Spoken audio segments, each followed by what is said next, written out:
नमस्कार, मैं कौशलेंद्र स्व फाउंडेशन में आपका स्वागत करता हूं। आज का हमारा विषय है परमात्मा की यात्रा। एक ऐसी यात्रा जिसकी आज से पहले आपने कभी कल्पना भी नहीं की होगी।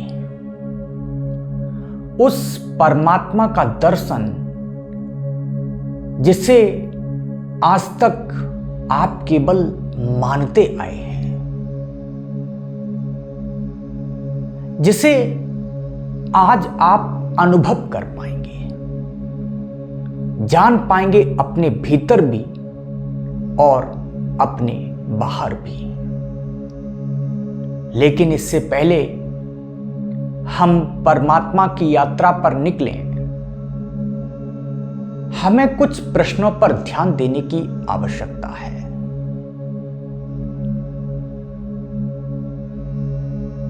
क्या सच में कोई परमात्मा है? अगर है तो परमात्मा कौन है? कहां रहता है? क्या करता है? आपके जीवन से परमात्मा का क्या संबंध है? क्या सच में परमात्मा आपको आपकी कर्मों का फल देता है?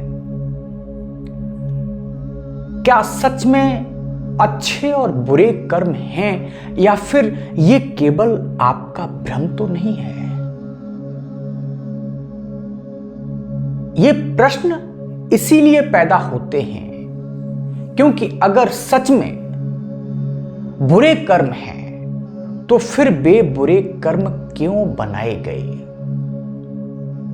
क्यों नहीं इस संसार को ऐसा डिजाइन किया गया, ऐसा बनाया गया जिसमें सब कुछ अच्छा हो?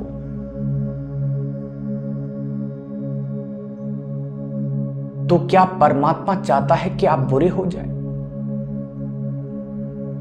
आपके जीवन में काम, क्रोध, मोह, लोभ, अहंकार जैसे विकारों को कौन पैदा करता है? क्या उसमें भी कहीं परमात्मा का ही तो हाथ नहीं है? और सवालों की संख्या को अगर हम बढ़ाएंगे तो सवाल यह भी है कि क्यों परमात्मा को पाने की प्यास है? आत्मा क्या है? कैसे अपनी आत्मा को जाने पहचाने? मोक्ष क्या है? क्या मोक्ष जीते जी संभव है? क्या कोई ऐसा ध्यान है, कोई ऐसा तरीका है जिससे हम इन सभी सवालों को हल कर सकें और केवल शब्दों में ही नहीं, केवल मानकर ही नहीं, बल्कि इन्हें अपने अनुभव से जान सकें? अभी तक हमारे और आपके पास क्या है?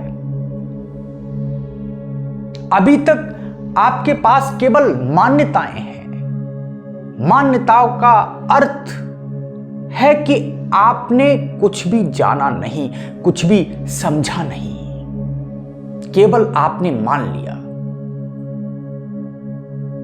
आपने मान लिया क्योंकि वेदों में लिखा है, गीता में लिखा है, ग्रंथों में लिखा है। अगर आप केवल इसलिए इसे सत्य मान लेते हैं तो आप में कभी बुद्धि विकसित नहीं हो सकती, क्योंकि इसमें तो आपका कुछ भी अनुभव नहीं है।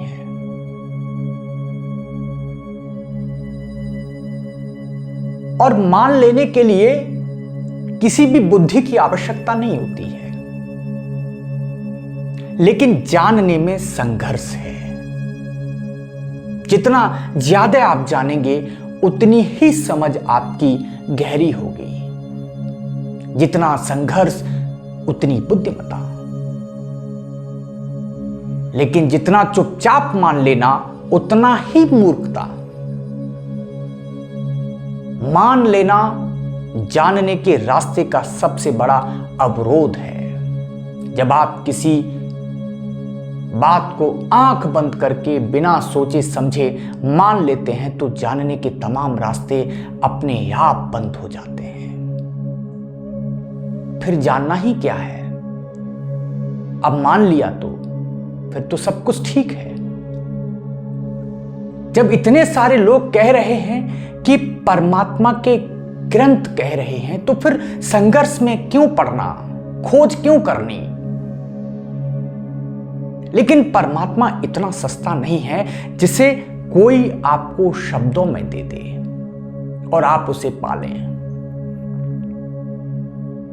अगर ये इतनी ही आसान होता तो आपको तो परमात्मा कब का मिल गया होता। परमात्मा की यात्रा, परमात्मा की प्राप्ति, परमात्मा से मिलन ठीक वैसे ही है जैसे एक बूंद का सागर से मिलन। हमारा आज का विषय इसी मिलन के लिए है। आज की यात्रा परमात्मा की यात्रा। मैं तैयार हूं आपको परमात्मा की यात्रा पर ले चलने के लिए। लेकिन क्या आपकी तैयारी है? क्या आप में साहस है?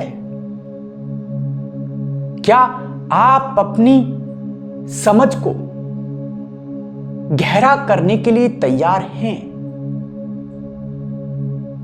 परमात्मा का रास्ता बहुत सवालों से होकर गुजरता है।